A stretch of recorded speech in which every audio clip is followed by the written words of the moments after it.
ഇന്ന് അടുക്കളയിൽ കയറിയപ്പോൾ ഞാൻ ആദ്യം വിചാരിച്ചൊരു കാര്യമുണ്ട്. എന്താണ് കറി വെക്കാനുള്ളതെന്ന്. ഒന്നും ഉണ്ടായിരുന്നില്ല കേട്ടോ. മീനൊന്നും കിട്ടിയിട്ടുണ്ടായിരുന്നില്ല.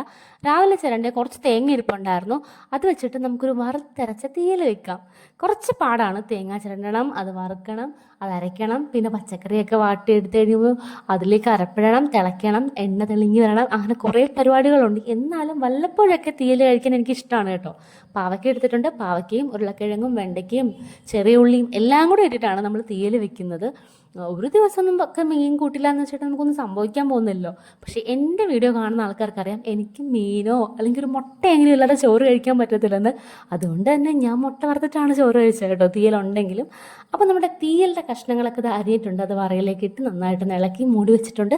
അതിൻ്റെ കൂടെ തന്നെ കുറച്ച് പാലങ്ങ് തിളപ്പിച്ചെടുത്തിട്ടുണ്ട്. തക്കു ഉണ്ടായിരുന്നു. തക്കുവിന് പനിയാണ്. അപ്പോൾ ആഹാരമൊന്നും അങ്ങനെ കഴിക്കുന്നുണ്ടായിരുന്നില്ല. അതുകൊണ്ട് ഞാൻ വിചാരിച്ചു കുറച്ച് പാലങ്ങ് തിളപ്പിച്ചിട്ട് തണുപ്പിച്ച് കൊടുക്കാമെന്ന് വെച്ചിട്ടാണ് അത് എല്ലാം കഴിഞ്ഞു പോയി അത് തിളപ്പിക്കുന്നത്. അപ്പോൾ അതിൻ്റെ കൂടെ തന്നെ കുറച്ച് കുമ്പളങ്ങ ഇരിപ്പുണ്ട്. അത് വെച്ചിട്ട് നമുക്കൊരു എരിശ്ശേരിയും കൂടി വെക്കാം, വൻപയറൊക്കെ ഇട്ടിട്ട്. അതും കൂടി വെച്ചാൽ നമ്മുടെ ഉച്ചയ്ക്കത്തെ കറി ഏകദേശം സെറ്റാണ്. പിന്നെ എനിക്ക് മുട്ട വറുത്ത നിർബന്ധമാണല്ലോ മീൻ കറി ഇല്ലാത്തതുകൊണ്ട്. അപ്പോൾ നമുക്കതൊക്കെ ഒന്ന് അരിഞ്ഞ് കുക്കറിലേക്ക് ആക്കി കൊടുക്കാം. ഒരുപാട് വീഡിയോ ഒന്നുമില്ല, കുറച്ചൊക്കെ ഉണ്ടായിരുന്നുള്ളൂ കേട്ടോ. തക്കുന് വയ്യാത്തതുകൊണ്ട് അധികം വീഡിയോ എടുക്കാൻ പറ്റുന്നുണ്ടായിരുന്നില്ല. അപ്പം നമ്മുടെ എരിശ്ശേരിയും അവിടെ റെഡി ആയിട്ടുണ്ടായിരുന്നു.